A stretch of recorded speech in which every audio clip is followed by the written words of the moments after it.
मुफ्तखोरी रोकने की मेरी मांग वाली याचिका पे आज हमने सुप्रीम कोर्ट से रिक्वेस्ट किया था कि इस पे तत्काल सुनवाई जरूरी है, क्योंकि मुफ्तखोरी का मामला डिवीजन बेंच से 3 जजों की बेंच को रेफर हो चुका है, तो उसके लिए स्पेशल बेंच बनाना जरूरी है। आज हमने चीफ जस्टिस ऑफ इंडिया साहब से कहा कि इस पे तत्काल सुनवाई जरूरी है। इस समय भारत के ऊपर 225 लाख करोड़ का कर्जा हो चुका है। प्रत्येक भारतीय के ऊपर 1.5 लाख का कर्जा है। इसके बावजूद पॉलिटिकल पार्टियां मुफ्तखोरी को बढ़ा रही हैं। दिल्ली की सरकार कह रही है कि हम 1,000 रुपए देंगे हर महीने। हिमाचल की सरकार कह रही है हम 1,500 रुपए देंगे।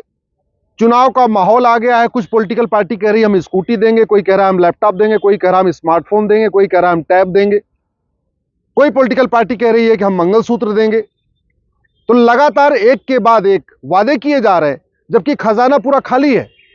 भारत के ऊपर 225 लाख करोड़ का कर्जा है।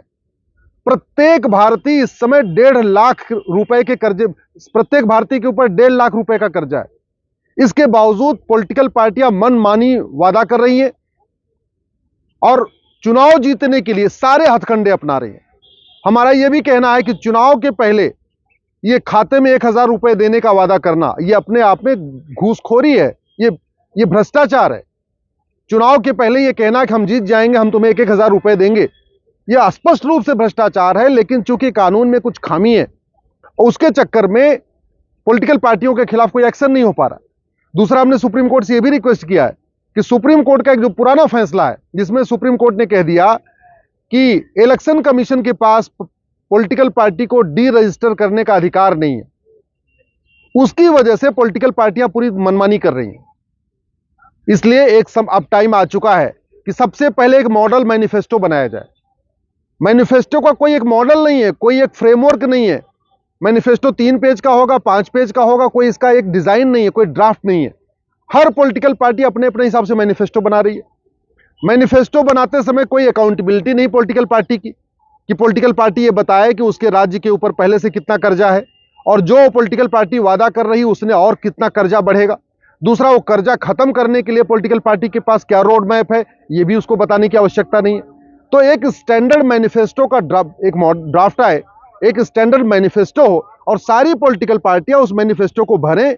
उसमें यह भी बताएं कि अगर राष्ट्रीय चुनाव हो रहा है तो देश के ऊपर कितना कर्जा है, और वो जो वादा कर रही है उस वादे से और कितना कर्जा बढ़ेगा, और वो कर्जा कितने साल में उतरेगा।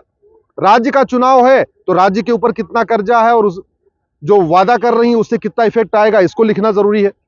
और दूसरा, हमने ये मांग किया है कि इलेक्शन कमीशन को अधिकार दिया जाए कि वो जो पॉलिटिकल पार्टियां फ्रीबीज को बढ़ा रही हैं, मनमाना वादा कर रही हैं, उनकी पार्टी को डी रजिस्टर किया जाए।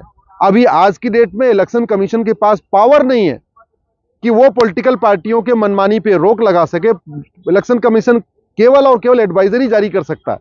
वो इलेक्शन पॉलिटिकल पार्टियों को सचेत कर सकता है, एक नोटिस भेज सकता है, लेकिन मान्यता रद्द नहीं कर सकता। चूंकि मान्यता रद्द नहीं कर सकता, इसलिए पॉलिटिकल पार्टियां इलेक्शन कमीशन की बातों पे कोई ध्यान देती नहीं है, उनकी नोटिस पे कोई जवाब देना भी पसंद नहीं करती हैं।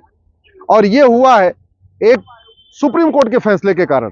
एक इंडियन नेशनल जो कांग्रेस का मैटर आया था, उसमें सुप्रीम कोर्ट ने कह दिया कि नहीं, इलेक्शन कमीशन के पास पॉलिटिकल पार्टी को डी रजिस्टर करने का अधिकार नहीं है। तो उस जो सुप्रीम कोर्ट का फैसला है डिवीजन बेंच का, उसको भी दोबारा रिव्यू करने की जरूरत है। दूसरा, बालाजी के केस में सुप्रीम कोर्ट ने यह कह दिया कि पॉलिटिकल पार्टी के द्वारा कुछ वादा करना यह करप्ट प्रैक्टिस नहीं माना जाएगा। मतलब इलेक्शन के पहले कोई व्यक्ति शराब बांटे 500 रुपए की बोतल, वो तो करप्ट प्रैक्टिस है। लड्डू बांटे, वो करप्ट प्रैक्टिस है। लेकिन इलेक्शन के पहले यह वादा करे कि इलेक्शन जीतने के बाद हर महीने 1,000 रुपए देंगे, यह करप्ट प्रैक्टिस नहीं है। तो इसलिए बालाजी केस को भी रिव्यू करने की जरूरत है। जो आईएनसी वाला केस है, इंडियन नेशनल कांग्रेस वाला, उसको भी रिव्यू करने की जरूरत है।